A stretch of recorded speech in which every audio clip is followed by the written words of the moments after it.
ជំរាបសួរពុកម៉ែបងប្អូនខ្ញុំបាទជាមន្ត្រីកសិកម្មនៃឃុំទឹកថ្លាស្រុកព្រៃនប់ខេត្តព្រះសីហនុក្នុងពេលនេះផងដែរខ្ញុំបានកំពុងតែស្ថិតនៅលើទូកដើម្បីធ្វើដំណើរឆ្ពោះទៅដែនសមុទ្រ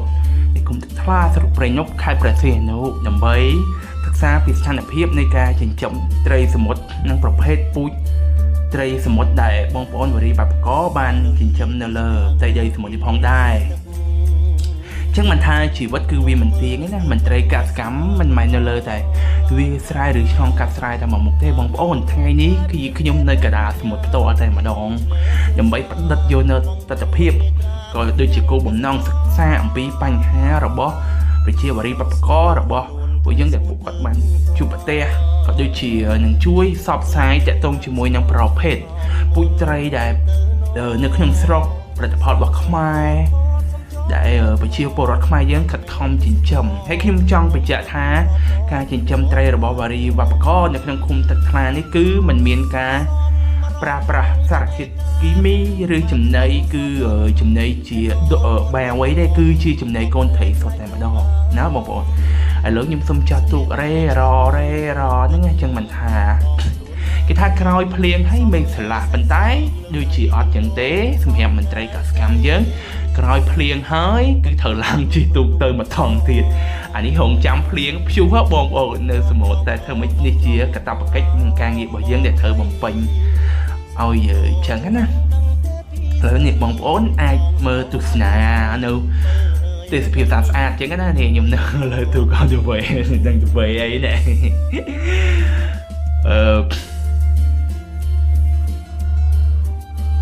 ហើយក៏មានអារម្មណ៍ថាសប្បាយរីករាយនឹងណាដោយសារតែមើលទឹកមើលអាឡូខ្លាំងខ្ញុំចេះហែទឹកខ្លះដែរតែអត់បានយកពងទៅទេ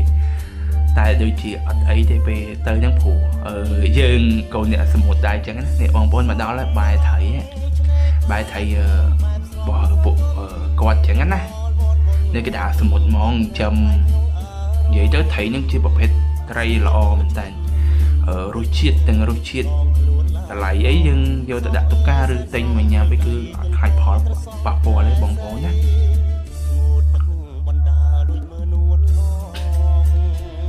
យ៉ាចង់ពលតែតើបងប្អូនណាអាឡូបែកក្រំតែម្ដងអាឡូធំមកព្រោះភ្លៀងទៅហើយសើចទឹកមកខ្ចាយហ្មងហ្នឹងណាឥឡូវចាប់ដល់មកចិត្តដល់ហើយបងប្អូនព្រះសីហនុចាឡាកៅបសូតើបងប្អូនឯងបើយើងចង់កាត់សូយអីចឹងទៅឆ្នាំយើងឆុងអីដឹងចឹងទៅជីកាត់កដាសមុទ្រឬក៏ហក់មួយទឹកទៅលើកហ្នឹងអត់បានមួយទៅសារតែ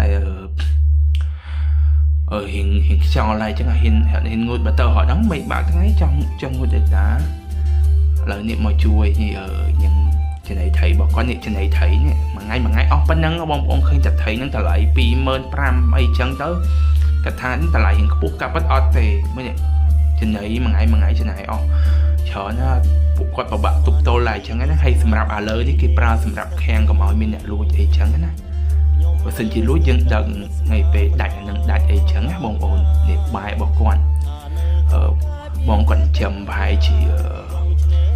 35ទៅ40បាយមួយបាយដាក់350កូនត្រីនេះបងប្អូនត្រីឆ្ពងណានេះជាប្រភេទត្រីឆ្ពងហ្នឹងគឺគេធ្វើសម្រាប់ទៅញ៉ាំហូបការអីចឹងណាគេយកទៅចំហុយខ្ញីចំហុយអីបើយើងញ៉ាំនៅផ្ទះយើងមានស្ងោរម្ជូរហើយដូចជាពងត្រីឆ្ពងហ្នឹងធ្វើបានច្រើនមកបងប្អូនឥឡូវបងប្អូនដែលមើលកម្មវិធី Master Chef ឃើញត្រីឆ្ពងប្រភេទត្រីហ្នឹងឆ្ងាញ់ណាបើសិនជាបងប្អូនចង់ជួយកម្មផលិតផលក្នុងស្រុកអាច comment ក្នុងវីដេអូនឹងបានខ្ញុំជួយកម្មឲ្យប្រជាវប្បកររបស់យើងអញ្ចឹងណា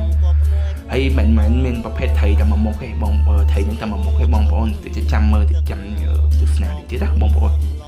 អូស្អាតតែបងប្អូនអើយនិយាយទៅវីដេអូហ្នឹង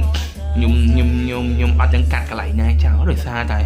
ទេសភាពស្អាតទាំងអស់ចឹងហើយអ្នកនិយាយអត្ថាធិប្បាយហ្នឹងក៏រត់តែសង្ហាទៀតអញ្ចឹងខ្ញុំអត់ដឹងកាត់ថងណាដាក់ដល់7នាទីនេះបងប្អូន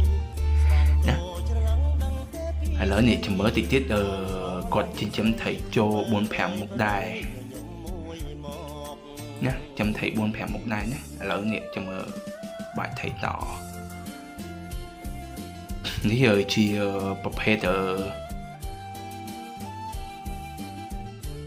នេះខ្ញុំពងតែថតជប់ចាំតិចបងប្អូន នេះជាមើលអត់ទាន់ឃើញ voice លេងបងប្អូននេះជាប្រភេទត្រីស្ពងយើងហ្នឹងហើយបងប្អូននេះឃើញទេធំណាអូលោតមកខ្លាំងហ្មងហ្នឹងហើយលោតមកខ្លាំងតិចទៀតមានត្រីទក់សមុទ្រហ្នឹងខ្ញុំអត់ដែរវិសាដែរតែជាវា 1.45 គីឡូតែត្រីហ្នឹងគេញ៉ាំដូចត្រីប្រភេទត្រីសាមុនត្រីអីគេញ៉ាំឆៅឬក៏ធ្វើ steak អីចឹងឬក៏ធ្វើស៊ុបដែលលើកទៅធ្វើយ៉ាវហនហ្នឹងហើយធ្វើយ៉ាវហនអីចឹងណាហ្នឹងហើយប្រភេទត្រីទក់សមុទ្រហ្នឹងតែរសជាតិវាឆ្ងាញ់តែគ្រាន់តែខ្មែរនៅស្រុកខ្មែរយើងអត់ទាន់សូវមានអ្នកស្គាល់រសជាតិហ្នឹងស្គាល់ត្រីហ្នឹងឯងអញ្ចឹងពាក្យច្រើនយើងលក់ទៅប្រទេសជិតខាងអញ្ចឹងណាហើយនេះគាត់នាំទៅមើលត្រីតកែហ្នឹងគឺជាប្រភេទត្រីដែលដាក់តកែដែរហើយតែគេយកទៅចំហុយត្រីហ្នឹងលក់ឲ្យចិនបានថ្លៃត្រីហ្នឹងនិយាយទៅត្រីហ្នឹងថ្លៃជាងត្រីឆ្ពងហើយតែសាច់វាឆ្ងាញ់បើសិនយកទៅស្លម្ជូរឬចំហុយអីចឹងនេះត្រីទក់សមុទ្រទេបងប្អូនណែតួឯកយើងណាបងប្អូនតួឯកណាឯណាអូត្រីហ្នឹង1ទៅ 4-5 គីឡូនេះកូននេះមិញហ្នឹងមេកូនត្រីទក់សមុទ្រណា1ទៅ 4-5 គីឡូឥឡូវយើងតត្រីតកែតិចហ្នឹងឯងត្រីតកែហ្នឹងយកទៅស្ងោរជួយក៏ឆ្ងាញ់ដែរតែវារសជាតិវាបើសិនជាចំណូលចិត្តខ្ញុំយកទៅស្ងោរជ្រក់គឺឆ្ងាញ់ជាងចំហុយតែចិនចឹងគេយកទៅចំហុយត្រីហ្នឹងមានតម្លៃណាបងប្អូនហើយបន្ទាប់មកទៀតពួកគាត់ក៏មានចំប្រភេទត្រីក្អុកក៏មានដែរត្រីក្អុកហ្នឹងគឺនៅជនបទនៅតំបន់សមុទ្រយើងដឹងហើយគឺយកទៅខក៏បានស្លម្ជូរគ្រឿងក៏បានដែរអញ្ចឹងណាឥឡូវវីដេអូនេះខ្ញុំមានតែប៉ុណ្្នឹងឯងខ្ញុំក៏សូមអរគុណដល់បងប្អូនទាំងអស់គ្នាដែលបានទស្សនាវីដេអូនេះអញ្ចឹងណាហើយសម្រាប់ខ្ញុំជាមន្ត្រីកសិកម្មឃុំគឺមានតែការសូមឲ្យបងប្អូនទាំងអស់គ្នាយល់ពីការងាររបស់ពួកខ្ញុំគឺពួកខ្ញុំបានខិតខំមែនតើដើម្បីចោះផ្ទាល់ជាមួយនឹងប្រជាកសិករក៏ដូចជាវារីបព្វករទីកន្លែងណាដែលមានបញ្ហាគឺពួកខ្ញុំត្រូវចោះទៅពិនិត្យជួយសិក្សាពីបញ្ហាហើយនឹងជួយដោះស្រាយឲ្យពួកគាត់ហើយទោះបីជាបញ្ហាហ្នឹងវាធំមិនប៉ុន្តែយើងដោះស្រាយទៅតាមឋានានុក្រមអ្វីដែលអាចជួយបានភ្លាមជួយបានភ្លាមអ្វីដែលយើងត្រូវឲ្យមន្ត្រីជំនាញពួកគាត់ជួយយើងរាយការណ៍ទៅលើអញ្ចឹងណាអញ្ចឹង